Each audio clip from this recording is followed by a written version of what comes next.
আওয়ামী লীগের নেতা আরাফাত তিনি একটা বিবৃতিতে ভারত একটি সংবাদ মাধ্যমকে একটি সাক্ষাৎকার দিয়েছেন। সেই সাক্ষাৎকারে তিনি লিখেছেন যে আওয়ামী লীগের কলকাতাবাসী শীর্ষ নেতাদের কাজ ব্যায়াম, চুল প্রতিস্থাপন এবং অনলাইন বৈঠক। তার মানে তারা স্বীকার করে নিচ্ছেন যে তারা সেখানে বসে এই ধরনের কার্যক্রম পরিচালনা করছেন। হেডকোয়ার্টারটা আসলে কোথায় তাহলে, কলকাতায় না দিল্লিতে? আওয়ামী লীগ কি কর্মকাণ্ড করছে, অবভিয়াসলি তারা যেখান থেকেই করছে তারা আমাদের দেশের মাটিতে কিছু দূর অস্থিতিশীলতা ছড়াতে কাজ করছে, কিন্তু তাদের আসলে অফিসিয়াল কর্মকাণ্ড বলতে কোনো কর্মকাণ্ড থাকতে পারে এটা আসলে ঠিক বিশ্বাসযোগ্য না। আমাদের সরকারের পক্ষ থেকে যে আপনার দাবিটা জানানো হয়েছে দিল্লির কাছে সেটা অত্যন্ত যৌক্তিক। আবার দিল্লিও অ্যাজ এন ভারতও একটা গণতন্ত্র, তাদের ওখানে তাদের আইন আছে, সেই আইনের আওতায় তাদের কার্যক্রম হবে। কিন্তু আওয়ামী লীগ পার্টি হিসেবে ইট ডাজন্ট এক্সিস্ট এনিমোর, মানে এটা এখন আর নেই। আওয়ামী লীগের হয়তো অনেক কর্মী বাংলাদেশে আছে যারা পলাতক, বাংলাদেশের ভিতরে পালিয়ে আছে, যারা সবচেয়ে বড় লুটতরাজের অংশীদার ছিল তারা সব বিদেশ চলে গেছে, এবং বিদেশ চলে যেয়ে তারা এতটাই লুটতরাজ করেছিল যেটা আপনি বললেন যে তাদের নেতারাই বলছে, বা নেতা তো না আসলে তাদের লোকজনই বলছে যে তারা হয়তো ওই যে চুল কাটানোর পার্লারে যাচ্ছে আর জিমে যাচ্ছে আর খাওয়া দাওয়া করতে রেস্তোরাঁয় যাচ্ছে। তো এগুলো অনেক টাকা পয়সা আছে। যেমন মনে করেন আমি জানি বেশ কিছু আওয়ামী লীগ নেতার কথা যারা 4-5টা দেশ মিলিয়ে এখন বসবাস করছেন। পরিবার আছে ইউরোপে, দেখা করে দুবাইতে, থাকে থাইল্যান্ডে, যায় ভারতে অন্য নেতাকর্মীদের সাথে দেখা করতে।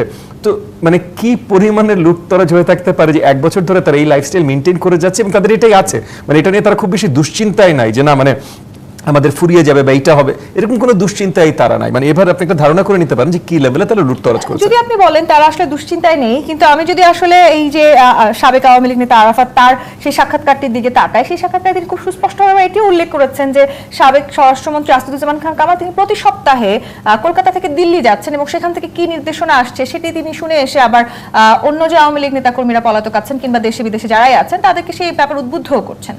জি দেখেন, তারা তাদের মতো কিছু করতে চেষ্টা করবে, যেটা আমি প্রথমে বলে শুরু করলাম যে দেশে অরাজকতা, মানে আমাদের দেশে অরাজকতা তৈরি করার একটা প্রচেষ্টা তাদের সবসময় থাকবে, যার জন্য আমাদের অবভিয়াসলি চৌকস থাকতে হবে আমাদের, কিন্তু তারা বড়ভাবে কিছু করতে পারবে বা কিছু করবে এটা বাস্তবিক না। ওই দিন শেষ যে ওই গেরিলা ফোর্স তৈরি করবে তারা, তারপর কোনো একটা বর্ডার দিয়ে তারা ঢুকতে চেষ্টা করবে, এইসব দিন শেষ, এগুলোর আর কোনো অবস্থানই নেই। ভারতই ভাই বিশালভাবে বর্ডারে তার কাটা বেড়া দিয়ে দিয়েছে, সো এটা সম্ভব না। তারা ওখানে বসে এক্সাইলে একটা সরকার যাওয়ার, সরকার না তো কোনো একটা এই অথরিটেরিয়ান সরকার যখন দেশ থেকে একদম বিতাড়িত হয়, এটা বহুত দেশে হয়েছে, ইরান থেকে শুরু করে বহুত দেশে হয়েছে, সেই সরকারের যে সৈন্য পায়দা তারা যারা থাকে তারা যখন পলাতক হয় তখন পালানোর পর তাদের ওই বাস্তবতাটায় আসতে কিছুদিন সময় লাগে, তারা ডিনায়ালে থাকে অনেকদিন, তারা মনে করেন আমরা হয়তো কোনোদিনও ফেরত যেতে পারবো বা এইটা করবো সেটা করবো।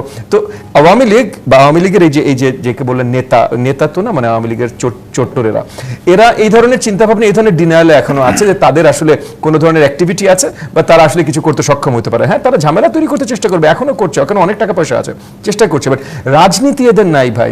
এরা একসাথে বসে গল্প করার জন্য একটা অফিস দরকার, একটা অফিস হয়তো খুলে নিয়েছে কোথাও, এবং আমি আপনাকে গ্যারান্টি করছি আওয়ামী লীগের নামে তার অফিস খুলে নেই। কারণ আওয়ামী লীগের নামে অফিস খুললে, কারণ সব জায়গায় তো লিগ্যাল জিনিসপত্র হয় না, এখানেও ঢাকা শহরে যদি আপনি একটা বাড়ি ভাড়া করতে চান, তাহলে সেই বাড়ি ভাড়া যদি অফিসের জন্য করতে চান তাহলে অফিসের আপনার রেজিস্ট্রেশন, মেমোরেন্ডাম অফ আর্টিকেল সব জমা দিতে হয়।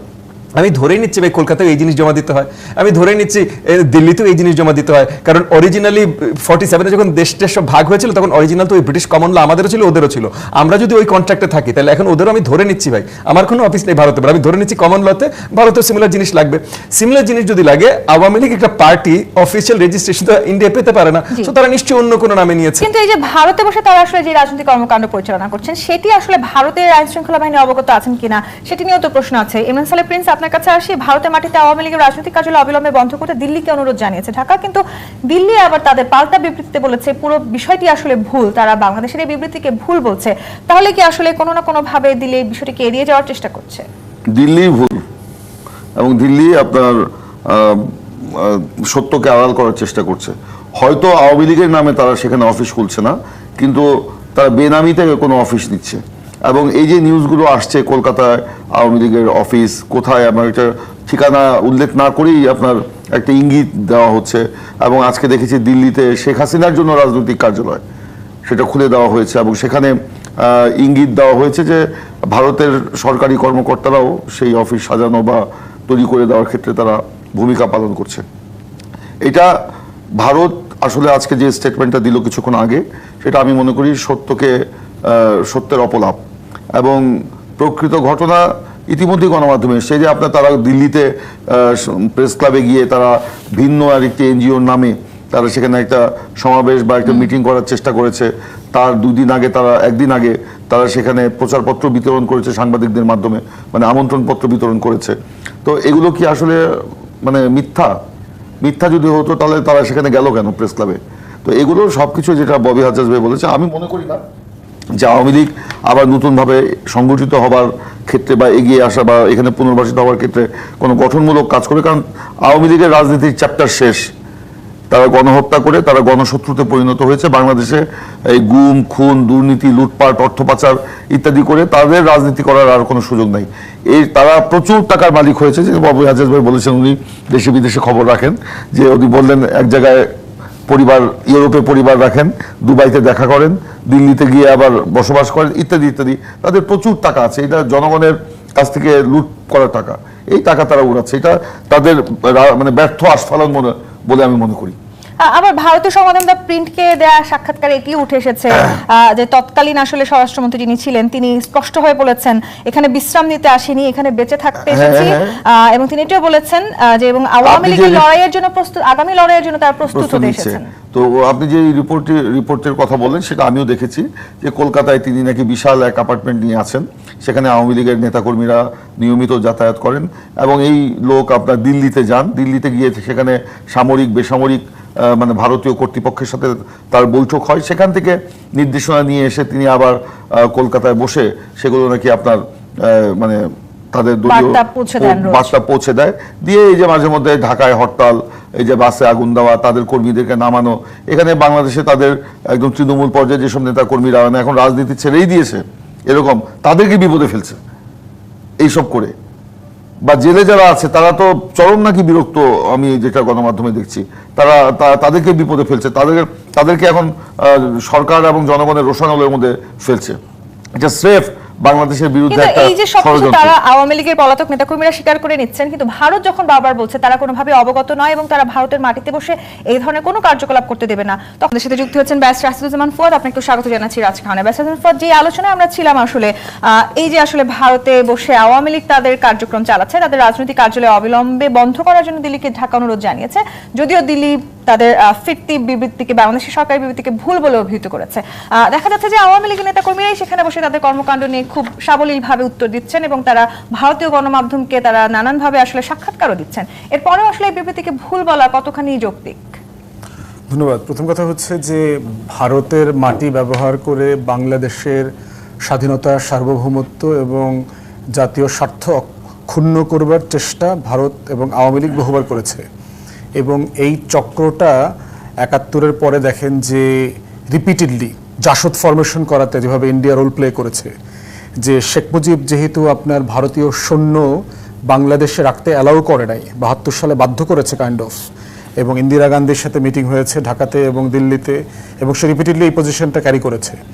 এইটার প্রতিশোধ কিন্তু জাসদ তৈরি করবার মধ্য দিয়ে ইন্ডিয়া নিয়েছে এবং ছাত্রলীগ ভেঙে জাসদ তৈরি করে অস্ত্র দিয়ে প্রশিক্ষণ দিয়ে হেন কোনো কাজ নাই যেটা বাংলাদেশ রাষ্ট্রের বিরুদ্ধে করানো হয়নি। এর পরিণতিতে শেখ মুজিবকে খুব দুঃখজনকভাবে জীবন দিতে হয়েছে এবং তারপরের সময়টা দেখেন ৭৫-এর পর থেকে একদম শহীদ প্রেসিডেন্ট জিয়াউর রহমান ক্ষমতা নেওয়া পর্যন্ত পুরো সময়টা, ইভেন আফটারওয়ার্ডস ৮১ পর্যন্ত, প্রতিদিন কিভাবে এই যে সোকল কাদের সিদ্দিকের মতো রয়ের দালাল ভারতের টাকায়, অস্ত্রে, প্রশিক্ষণে আমাদের সীমান্ত অঞ্চলগুলোতে হাজার হাজার মিলিশিয়া ডিপ্লয় করেছে ভারতের সাহায্যে এবং করে আমাদের দেশপ্রেমিক সোলজারদেরকে মেরেছে, বিডিআরের সৈন্য জওয়ানদেরকে মেরেছে এবং এটাকে ট্যাকল করবার জন্য কিন্তু শহীদ প্রেসিডেন্ট জিয়াউর রহমান এই যে ভিলেজ ডিফেন্স ফোর্স করেছিল, সীমান্তবর্তী অঞ্চলগুলোতে ট্রেন করে করে এলাকা প্রতিরক্ষা করা। তো সেই কাজগুলো কিন্তু আমরা রিপিটেডলি দেখেছি যে আমাদের রাষ্ট্রের সভরেন্টি কিভাবে বারবার ভারত এবং আওয়ামী লীগ এবং জাতীয় পার্টি ৩ পক্ষ মিলে করেছে। এবং দেখেন ভারতের রিকোয়েস্টে জিয়াউর রহমান কত উদারতার পরিচয় দিয়েছে, যদিও আমি পলিটিক্যালি ওনার এই ডিসিশনটাকে রং মনে করি। শেখ হাসিনাকে দেশে আসতে দেয়া, এই উদারতার পরিচয়টা ওনাকে জীবন দিয়ে মাসুল দিয়ে দিতে হয়েছে। এরশাদকে সেনাপ্রধান করা আরেকটা ভুল সিদ্ধান্ত ছিল জিয়াউর রহমানের, ওনার উদারতা, এবং উনি ওই যে মিলিটারি ডিসিপ্লিন ফলো করেছেন, সিনিয়র অফিসার, সো এইভাবে উনি দিয়েছেন। এটা করতে গিয়ে যেটা হয়েছে যে ভারতীয় এস্টাবলিশমেন্ট বরাবর আওয়ামী লীগ এবং জাতীয় পার্টির মাধ্যমে বাংলাদেশের স্বার্থকে ক্ষুণ্ণ করেছে। তাহলে এখন আসলে আওয়ামী প্রীতিটা লক্ষ্য করতে পারছেন এবং একই ফরম্যাট। এবং যদি দেখেন আপনি জনসংহতি সমিতি দেখেন, যখন শেখ মুজিবের সাথে সন্তুল আহমেদের সাথে এবং এর আগের যারা ছিল চাকমা পরিবারের সিনিয়র লিডারদের সাথে যখন দ্বিমত হইল যে আমরা বাংলাদেশি হব, বাঙালি হব না, আমাদের জাতিসত্তার পরিচয় দিতে হবে এবং সেটা বাংলাদেশি ভূখণ্ডের অধীনে দিতে হবে, শেখ মুজিব কিন্তু এটা মানে নাই। তার এই যে সকল বাঙালি জাতীয়তাবাদের ফ্রেমে আটকে গেছে। এখন শেখ মুজিব এবং আওয়ামী লীগ ভারতের এত প্রিয় ছিল, কিন্তু দেখেন শেখ মুজিবকে আন্ডারমাইন করতে কিন্তু ভারত ওইখানে দ্বিধা করে নাই। শান্তি বাহিনী করছে, সন্তুল আমাদেরকে ট্রেনিং করেছে, হাজার হাজার পাহাড়িদেরকে ওখানে নিয়ে মিজোরামে এবং সীমান্তের ওই পারে নিয়ে প্রশিক্ষণ দিয়ে বাংলাদেশকে যে অস্থির করা, এই পুরো পলিটিক্সটা কিন্তু সে করেছে। অতএব আওয়ামী লীগ, জাতীয় পার্টি এবং ভারতের এই যে নেক্সাস আমার স্বাধীনতা, সার্বভৌমত্ব এবং জাতীয় স্বার্থের বিপক্ষে বারবার কাজ করেছে। গত 16-17 বছর এটা খুবই প্রকাশ্যে চলে এসছে, পলিটিক্যাল সেটেলমেন্টের মধ্য দিয়ে এসছে। অতএব আজকে আমরা যখন শুধুমাত্র কলকাতায় অফিস খুলছে, দিল্লিতে অফিস খুলছে, ব্রিটিশ লয়ারদেরকে আপনার এঙ্গেজ করেছে, জাতিসংঘ থেকে শুরু করে আন্তর্জাতিক মহলে ইনক্লুসিভ ইলেকশন, ভদ্র আওয়ামী লীগ, তারপরে ভদ্র গোখরা সাপ, এই যে রাজনীতি আমাদেরকে খাওয়ানোর চেষ্টা করা হচ্ছে, এই পুরো প্রকল্প ঐতিহাসিকভাবেই বাংলাদেশের মাটিতে ভারত আওয়ামী লীগ মিলে করেছে। এবং সেজন্য আমরা বলছি ইতিহাসের এই জায়গাগুলো আরো একবার ফিরে আসার প্রবল এক ধরনের সম্ভাবনা আমরা দেখতে পাচ্ছি। সম্ভাবনার জায়গাটা হচ্ছে আমাদের উপর ডিপেন্ড করতেছে পলিটিক্যাল পার্টিগুলো কি রেসপন্সিবল বিহেভিয়ার করবে কিনা, দায়িত্বশীল রাজনৈতিক আচরণ করবে কিনা, সর্বোচ্চ ছাড় দেবে কিনা বলে মনে করেন আপনি? আওয়ামী লীগ ফিরে আসার কোনো সম্ভাবনা আমি দেখতে পাচ্ছি না। আওয়ামী লীগ মুসলিম লীগ হয়ে গেছে। ওই যে গণভবনে জাদুঘর করছে না, ওইখানে ডাইনোসরের একটা কঙ্কালের মতো করে আওয়ামী লীগের একটা কঙ্কাল থাকতে হবে, যে এইটা কেমনে গায়ে গতরে শুকায় রক্ত মাংস শেষ হয়ে কঙ্কালে পরিণত হয়েছে।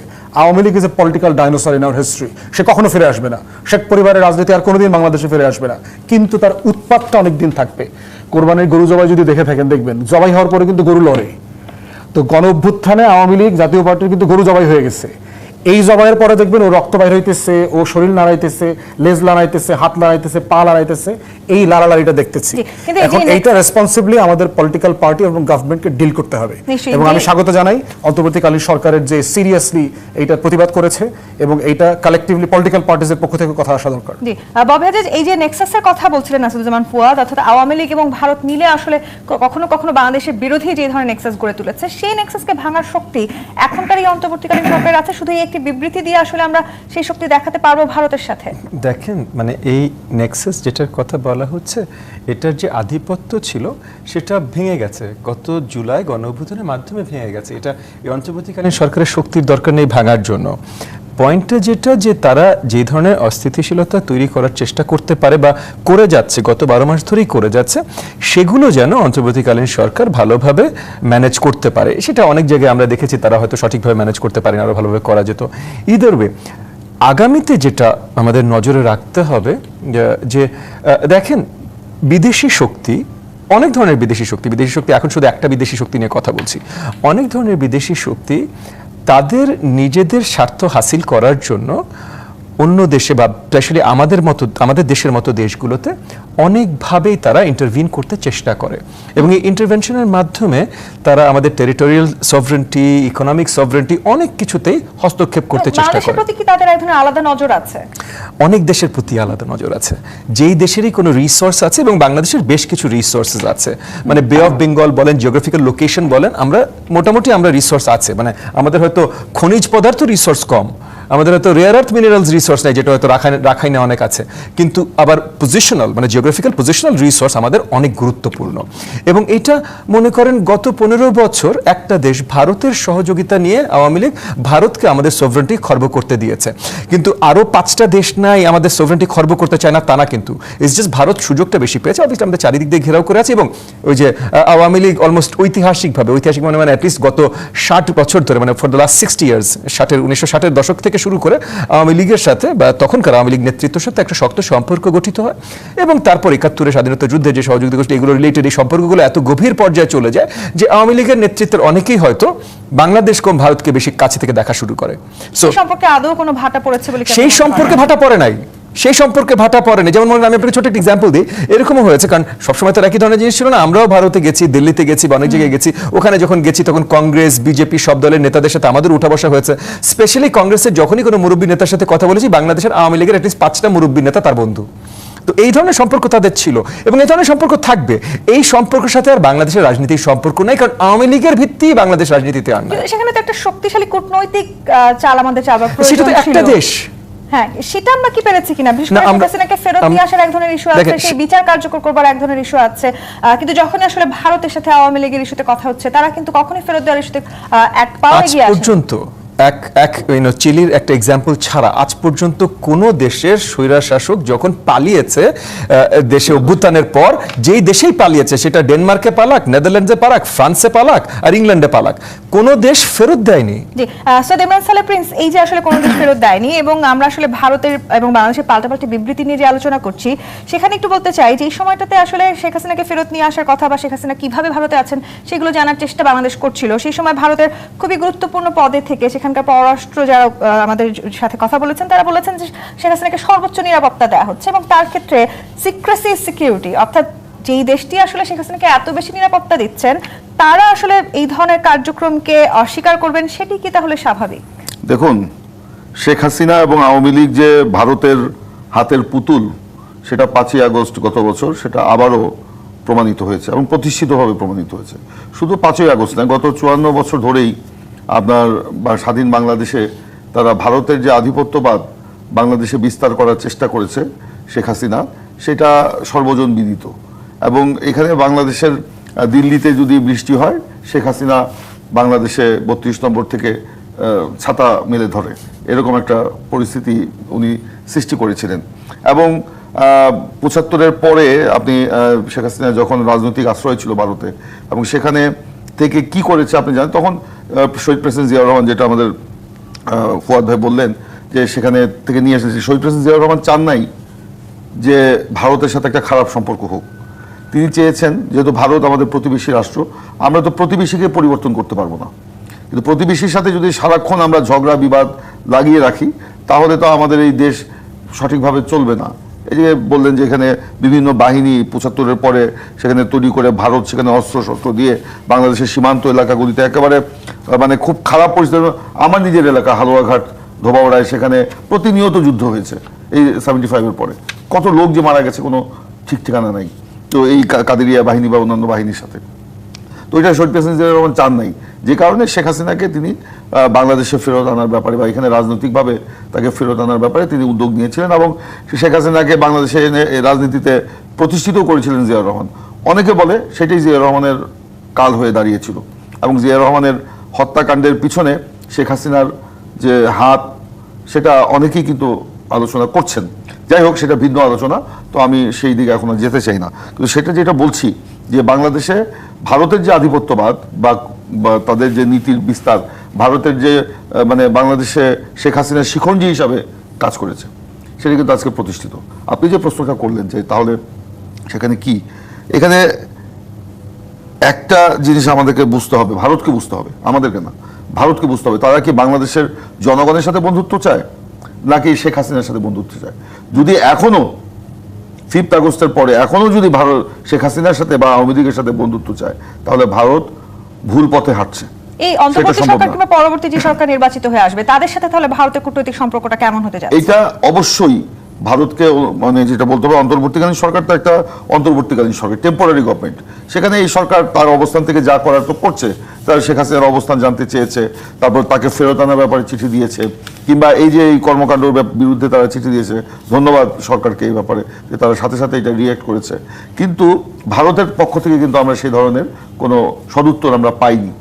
অন্তর্বর্তীকালে আমি সরকার সবসময় মানে বললাম টেম্পোরারি গভর্নমেন্ট, কিন্তু যখন একটা নির্বাচিত সরকার আসবে, জনগণের ম্যান্ডেট যখন সেই সরকারের সাথে থাকবে, সেই সরকার স্ট্রংলি এই জিনিসগুলো ভারতের সাথে কাছে উপস্থাপন করতে হবে। হ্যাঁ, যে আমি একটু আগে বললাম যে ভারত প্রতিবেশী দেশ, তাদের সাথে মানে রুটিন যে সম্পর্ক সেটা তো থাকবেই, অফিসিয়াল সম্পর্ক থাকবে, কিন্তু বাংলাদেশের গণহত্যাকারী, গণশত্রু, ফ্যাসিবাদ, তাকে আপনি আশ্রয় দিয়ে, প্রশ্রয় দিয়ে, তাকে অফিস খোলার সুযোগ দিয়ে, বাংলাদেশের বিরুদ্ধে ষড়যন্ত্র করার সুযোগ দিয়ে যদি আপনি সেই ফ্যাসিবাদকে আবার বাংলাদেশে ফেরত বা প্রতিষ্ঠিত করার চেষ্টা করেন, নিশ্চয়ই বাংলাদেশের সেই সরকার কিংবা জনগণ আঙ্গুল চুষবে না। কিন্তু এই যে আপনি নির্বাচনের কথা বলছেন কিংবা আমরা পরবর্তী নির্বাচিত সরকারের কথা বলছি, যে সময়টাতে আসলে ভারতের মাটিতে বসে আসাদুজ্জামান খান কামাল বলেছেন যে আগামীকালের লড়াইয়ের জন্য তারা প্রস্তুত হতে এসেছেন, তার মানে সামনে নির্বাচনকে ঘিরে হয়তো তারা কোনো না কোনো হ্যাঁ, শর্ত অবশ্যই, করছেন। অবশ্যই। সেটি তো আমাদের জন্য আসলে খুবই খুবই গুরুত্বপূর্ণ এবং একটা সেই বার্তা নির্বাচনকে প্রশ্নবিদ্ধ করা, সেই নির্বাচনকে ব্যর্থ করা,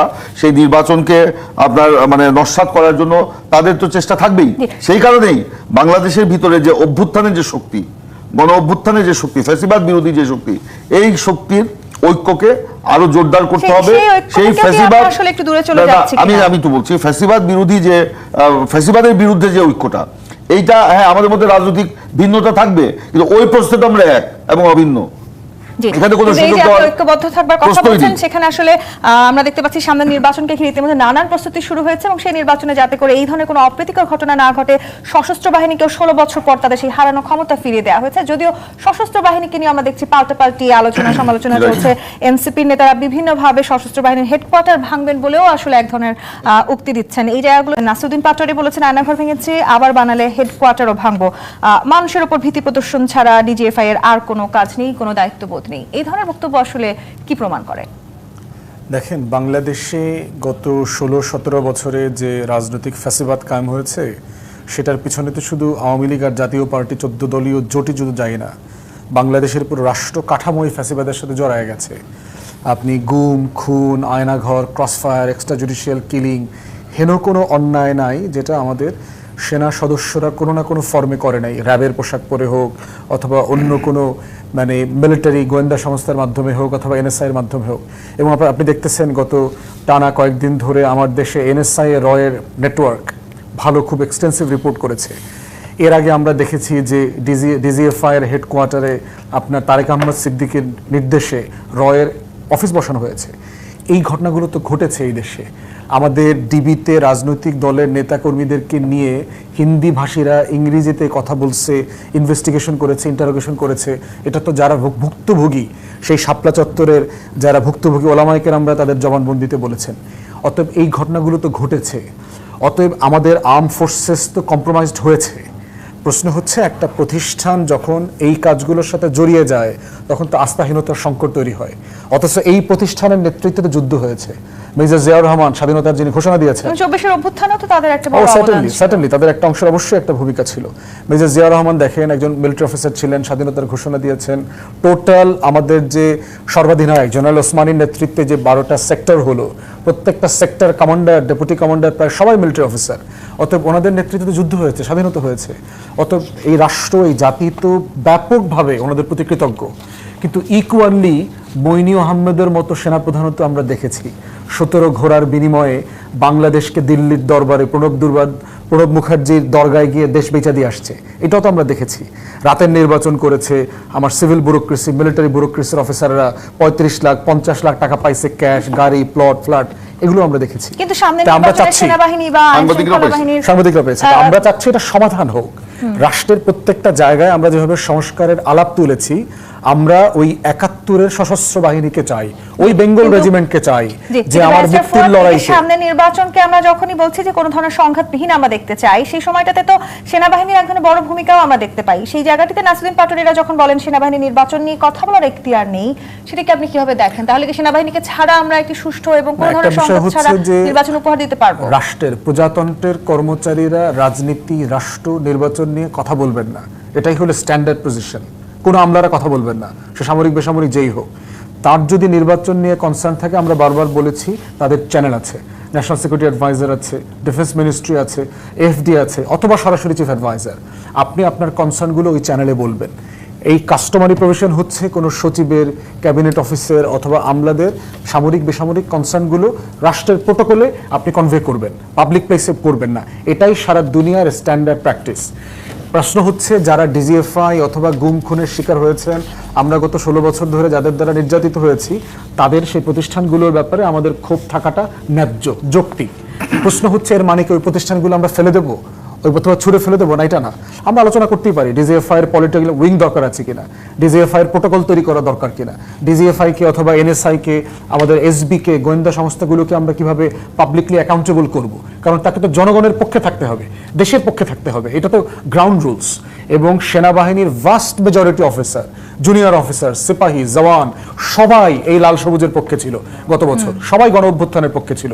তাহলে এই যে কিছু ক্রিমিনাল গ্যাং আছে সামান্য তাদেরকে কয়েকজন, খুঁজে বের করতে হবে তাদেরকে এবং আপনার বিচারের মুখোমুখি করতে এবং হবে। পুরো প্রতিষ্ঠানকে আসলে দায় দেওয়ার সেটা সুযোগ না আসলে করলে আমাদের যেটা সামনে হবে, আছে কিনা। প্রতিষ্ঠানের সুনামটা অক্ষুণ্ণ জি, রাখা যাবে ববি না। হাজাজ, এই যে বক্তব্য আসছে বারবার সেনাবাহিনী বা ডিজিএফআই এর পক্ষে, সেই জায়গা থেকে সেনাপ্রধান বলেছেন তারা সন্তানের বয়সী, বড় হলে ভুল বুঝতে পারবে, লজ্জিত হবে, এই মন্তব্যে অখুশি হওয়ার কিছু নেই। তো যারা আসলে নির্বাচন করছেন, আগামী নির্বাচনে যারা লড়াই করে আসলে যদি নির্বাচিত হন, রাষ্ট্র পরিচালনার ক্ষমতায় যেতে চাইছেন, তারা বড় হবেন কবে?